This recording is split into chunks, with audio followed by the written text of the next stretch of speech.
സംഘപരിവാർ എമ്പുരാൻ സിനിമയുടെ പശ്ചാത്തലത്തിൽ ഓർഗനൈസറിൻ്റെ ലേഖനത്തിലൂടെ സംഘപരിവാർ ഏതാണ്ട് ഔദ്യോഗികമായി തന്നെ ഇപ്പോൾ പ്രഖ്യാപിച്ചിരിക്കുന്നത് അത് ഒരു ഇന്ത്യ വിരുദ്ധ സിനിമയാണെന്നൊരു നരേഷൻ ബിൽഡപ്പ് ചെയ്തിരിക്കുന്നു.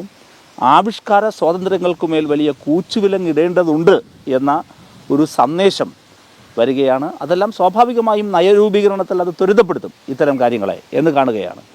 അതുകൊണ്ട് തന്നെ സംഘപരിവാറിൻ്റെ ഇത്തരം നിലപാടുകൾ, ഭ്രാന്തവും വന്യവുമായ ഇത്തരം നിലപാടുകൾക്കെതിരെ ജനാധിപത്യ ശക്തികളാകെ ഒരുമിച്ച് അണിനിരക്കേണ്ടതുണ്ട് എന്നതാണ് ഇത് സംബന്ധിച്ച് പ്രാഥമികമായി പറയാനുള്ളത്.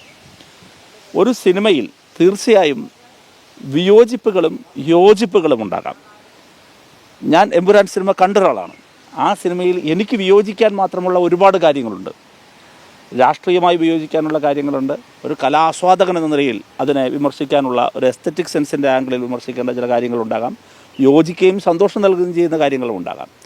പക്ഷേ അതിൻ്റെ സ്പിരിറ്റിൽ എടുക്കുന്നതിനപ്പുറത്ത് അതിനെ തന്നെ ഉപയോഗപ്പെടുത്തിക്കൊണ്ട് പുതിയൊരു വിദ്വേഷത്തിൻ്റെ നരേഷൻ സൃഷ്ടിക്കുകയാണ്.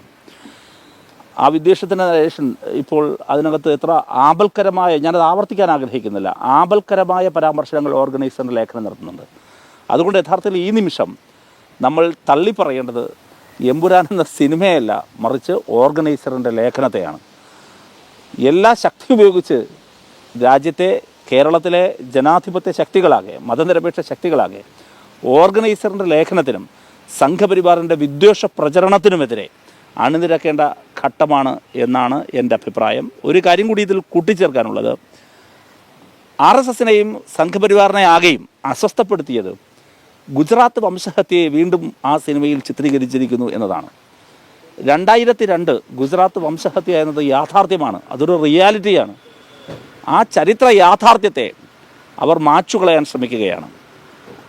അതിനെ വീണ്ടും ഓർമ്മപ്പെടുത്താൻ ശ്രമിക്കുകയാണ്. ഇപ്പോൾ ഇത് മാത്രമല്ല, ഇതിനു മുമ്പും ഗുജറാത്ത് വംശഹത്യയെ ഏതെങ്കിലും വിഷ്വലൈസ് ചെയ്യാൻ ആരൊക്കെ ശ്രമിച്ചിട്ടുണ്ടോ, അത് എഴുത്തിലാകട്ടെ, അത് സിനിമയിലാകട്ടെ, അത് വീണ്ടും റിക്രിയേറ്റ് ചെയ്യാൻ ശ്രമിച്ചിട്ടുള്ള എല്ലാവരും ഇതുപോലെ സംഘപരിവാറിൻ്റെ കല്ലേറും വേട്ടയാടലിനും വിധേയമായിട്ടുണ്ട്.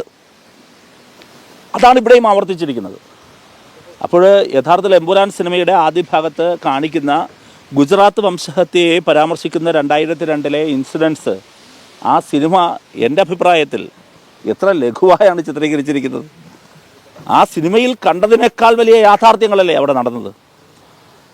അപ്പോൾ ഇന്നത്തെ തലമുറ, പുതിയ സമൂഹം വളരെ ഒരു ജനപ്രിയമായ ഒരു സിനിമയുടെ ഒരു ഭാഗത്ത്, ഒരു പർട്ടിക്കുലറായൊരു ഭാഗത്ത് മാത്രം ഒരു ചെറിയ പോർഷനിൽ ഗുജറാത്ത് വംശഹത്യയെ റീക്രിയേറ്റ് ചെയ്യുന്നു.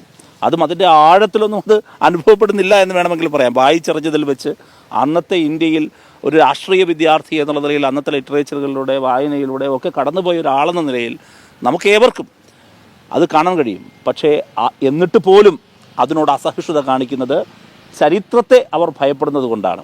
അങ്ങനെ അവർ ഭയപ്പെട്ടത് കൊണ്ടും ഭീഷണിപ്പെടുത്തത് കൊണ്ടും നാളെ ഏതെങ്കിലും ഒരു കലാകാരനോ ഏതെങ്കിലും ഒരു ആവിഷ്കാരത്തിലേക്ക് കടന്നു വരുന്ന ഒരാളോ അങ്ങനെ ചരിത്ര യാഥാർത്ഥ്യങ്ങൾ ചിത്രീകരിക്കൽ നിന്ന് പിന്നോട്ട് പോകാൻ പാടില്ല. ഇങ്ങനെ ഇവർ പേടിപ്പിക്കുന്നത് കൊണ്ടാണ്, ഭയപ്പെടുത്തിയിട്ട് അവർ ചെയ്യാൻ ശ്രമിക്കുന്നത്. നിങ്ങൾ നാളെ ഗുജറാത്ത് വംശഹത്യയെക്കുറിച്ച് ആരെങ്കിലും ഇനി പറയാൻ തുടങ്ങിയാൽ, ഒരു നോവലിൽ പരാമർശിക്കാൻ തുടങ്ങിയാൽ, ഒരു സിനിമയിൽ അത് പ്രതിപാദിക്കാൻ ശ്രമിച്ചാൽ അയ്യോ ഇത് കൈകൊള്ളും എന്നൊരു തോന്നൽ ഉളവാക്കുകയാണ്. അത് ശരിയല്ല. അത് ഇന്ത്യയിൽ ഒരിക്കലും ആവർത്തിച്ചുകൂടാനാകാത്ത ഏറ്റവും അപരിഷ്കൃതമായ ഒരു യാഥാർത്ഥ്യമായിരുന്നു അന്ന് യഥാർത്ഥത്തിൽ ഗുജറാത്തിൽ സംഭവിച്ചത്. അത് ഇന്ത്യയുടെ സ്വതന്ത്ര ഇന്ത്യയിൽ സമാനതകളില്ലാത്ത സംഭവങ്ങളിലൊന്നാണ്. ഒരു കാരണവശാലും അതിനെ ആവർത്തിക്കാൻ പാടില്ല. അത് ഓർമ്മിപ്പിക്കുന്നത്, ഒരു ചലച്ചിത്രത്തിലൂടെ അത് ഓർമ്മിപ്പിക്കുന്നത് അത്തരം വിദ്വേഷകരമായ സാഹചര്യങ്ങൾ ഇനി ഉണ്ടാകരുതെന്ന സന്ദേശമല്ലേ കൊടുക്കുന്നത്.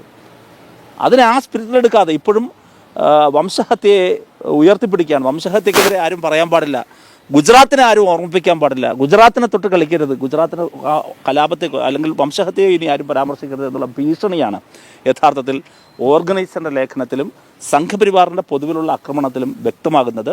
അതുകൊണ്ട് തള്ളിക്കളയേണ്ടത് ഏതെങ്കിലും ഒരു സിനിമയല്ല, ഓർഗനൈസറിൻ്റെയും സംഘപരിവാറിൻ്റെയും വിദ്വേഷ പ്രചരണങ്ങളെയാണ് എന്നതാണ് എനിക്ക് ഇത് സംബന്ധിച്ച് പറയാനുള്ളത്.